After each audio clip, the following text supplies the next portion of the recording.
Parker Logan here with one last book recommendation. Today, though, we've got Ulysses by James Joyce. This is a really interesting book. I don't know if I'd really recommend it to an average reader, and then somebody who just like wants to unwind and drink their coffee with or hot chocolate or whatever. Because this book is not that kind of book. This book is serious business. If this book had a company, it would be an LLC, and it would be doling out tons of money to people. It is no freaking joke. Ulysses was written by James Joyce, and it was published in Paris in 1922 by this small publishing house. It was a group. I think there were two women who were married together, and they published his book, which is interesting because this book was banned in a lot of different countries. And one of the things about the banning of this book is that the women who published it were not allowed to sit in on the court hearings because it was 1922 and women weren't allowed to be in court. Anyways, it took James Joyce 17 years to write this book. And in the course of that 17 years, he really didn't write much else. And it's about this man named Leopold Bloom, and it only goes through a day in his life, one day, from start to finish. And there's Leopold Bloom, Stephen Daedalus, and a couple other characters that we meet throughout the day. And it just shows Bloom going to like work and then going to a bar and listening to music, having lunch with his friends. About a fourth of this book is written as though it's a play, and it takes place in the red light district of Dublin in a whorehouse.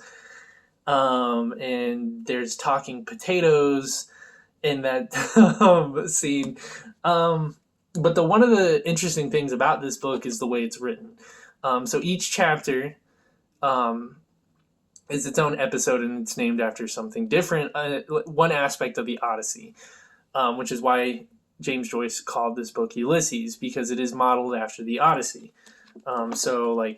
There's one chapter called The Sirens, and the way he writes this chapter is as if it's a musical composition, starting with a poem, and then throughout it doing a bunch of musical things. You can see not a lot of it makes sense in the first page, and as it gets going, it really doesn't make much more sense than that. There's another chapter called Oxen in the Sun, and the way he wrote that chapter is as if he's going through a development of modern language. So there's 9 sections to mimic birth, the 9 months of pregnancy, and it starts off with an old English chant. Then it goes to like a pre-Latinx style of Roman prose.